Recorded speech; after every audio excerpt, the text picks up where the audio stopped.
Mistakes, mistakes, mistakes.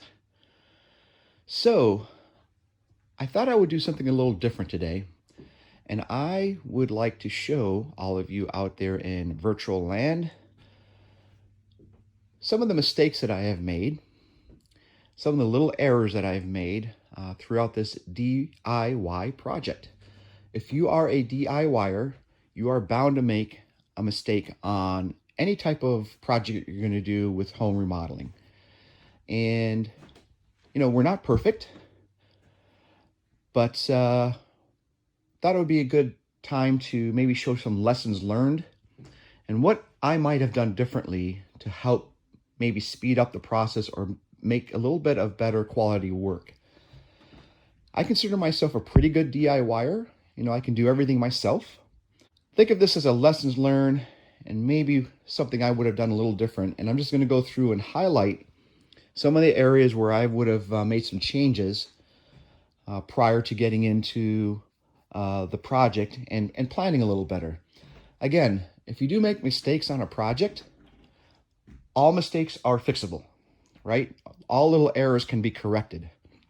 And I'll even highlight some of the things that I did do right, well, which is mostly everything, as far as getting the room configured and built up.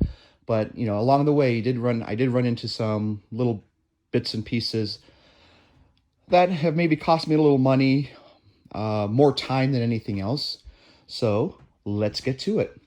So one of the first things you'll notice on the drywall is I've got a lot of these screws at intervals here. And if you look at this wall, there's a lot of them. What I probably could have done different here is just use not as many drywall screws to go into the wall.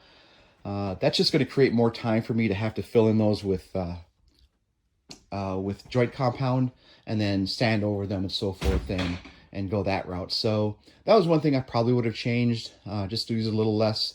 I'm typically prone to overdoing it sometimes on things like that, but that's one thing. You notice on this drywall here, I've got it down sitting on where the angle is. What I probably should have done different there is moved it up to the top and then just put the seams down here, like a couple of different seams. Again, if you remember in one of my earlier videos, it's easier to be at standing up and not up and down on a ladder, which is going to save your legs and back to put joint compound down and finish it off. So probably would have done that a little bit differently. Planning a little better, I probably would have bought the correct insulation for the walls. If you remember, I've got 6-inch insulation on the 2x4 walls. We just compressed it a little bit. I could have planned a little better there and maybe I bought the 2x4 insulation and the 2x6 for the rafters. Again, not a big deal. Got them all at once, and I think I had a reason for that in one of my previous videos also. Moving along here, if we go into this closet, I've got the cutout here for this outlet. This outlet is got to be put back in. But if you notice, there is a hole at the bottom of here. This was a miscalculation on my side when I was cutting out the drywall for this piece. I should have, and I did, but just didn't transfer the numbers in my head correctly when I was cutting it out. But this is one of the old adages, measure twice, cut once. Well, I did measure twice, and when my brain transferred it over to the table to cut that out, I cut it out 2 inches too short. So we have to fill that back in, and then we'll do the drywall trick that I've shown in many videos before to fill that in and make sure that works correctly. Moving out into the hallway and into bedroom number 1, or 2 rather. One of the things I mentioned earlier is I've got all these different panels of drywall because we didn't take all of it out. Maybe what I could have done a little bit different is take the whole full sheet out, put one sheet there, and then I would just have no seams other than the screws going into the drywall, and then maybe a small seam up there. Again, could save a little time, but we just decided to put it up there and keep the good wall as it is. What else? Yeah, on this one, on this outlet, had another miscalculation on cutting the hole out. So when you put, I've got an extender on here, as you can see, but when you put this back in, you can see the extender goes underneath this drywall. So here's another situation where I have to fill in around the edges and get a secure mounting point, so when I screw the outlet back into the junction box, it'll be flush with the drywall and we can put the plate on correctly. So that's another piece where I would have made some changes the first time if I would have gotten it right. And you'll notice, if you look real close at that corner right there, that corner is actually longer than this one. And that has to be even, because that is where the angle of the ceiling and the angled sidewall meet. And that really needs to be straight all the way down. Very similar to what you see here. If you look all the way down, it's straight. You want the same thing there. So what I would have done a little bit different there is cut it right the first time, obviously. So we're going to correct that one. And as I said earlier, there is plenty of room to correct any errors that you may create. Something else I may have done a little bit different, but I don't think it's really that big of a deal here. You'll notice at the bottom of the drywall here, I've got the drywall sitting right on top of the subfloor with no gap. If you look at the existing drywall, there is a little bit of a gap here, and that was put in originally because when you put carpet in, you put your carpet stripping right against the wall there, which are those nailers, and then you put your padding down, and then your carpet will go over the nailers underneath the drywall here, and then you'll have your molding sitting on top of the carpet, so it looks like it's just one continuous piece there. I didn't do that over here to lift the drywall up, an inch like it is over there, just for simplicity's sake. The problem that I did have, though, when I did that, for example, it happened over here, is put the drywall piece up against the wall, it's hitting the floor. I started screwing in at the top, and by the time I got to the bottom, the drywall wasn't completely against the wall. So as I pushed into the studs, a couple of small pieces broke off at the bottom because there was just so much tension trying to get it up against the wall.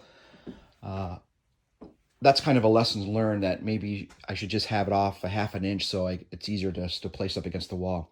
Again, not a big deal because you're never going to see what's broken off at the bottom. We're going to have a 3/4 inch flooring for hardwoods, and then the molding, the base molding that's going to go around the entire room is going to cover any damage that you have at the bottom of that. So again, not a big deal, but something that I would want to prepare for later on if I do that again. So with that, what else is there?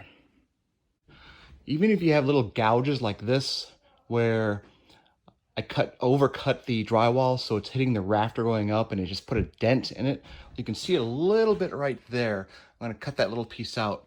But even if you have things like that all the way down the drywall, little mistakes like that, easily correctable. You're just going to fill that in with joint compound, let it dry, and then you'll run the tape over it, and no one will ever know the difference. So another piece that we're looking at correcting, but we will get there. So till next time. Another thing I would have done also maybe a little differently, and this is more of a cost thing than anything else, is I may have gone with 10-foot studs instead of the 8-foot and then building on top of that. If you remember, there's a double top plate at 8 feet. And what I may have done differently on all of these studs that are in here, especially like these walls here, I may have gone with a 10-foot stud instead of the 8-foot and then build on top of the double top plate. With a 10-foot stud, I could have gone all the way to the ceiling, just cut off the foot because there's 9-foot ceilings. And then I would have had an easier time just erecting the entire walls that you see here. Would have been much quicker. One thing that did help me on all of this project is I created an Excel sheet that has all of my costs on it for estimating. And we're within 10%, which is pretty good for a DIYer. So I got all that taken care of, and we didn't go too much over as far as expenses. The other good thing that I did here is Obviously, we use screws for the drywall, not nails. My advice to anybody that's going to do DIY work, always use screws. Even on the studs here, did not use any nails. We used all construction screws.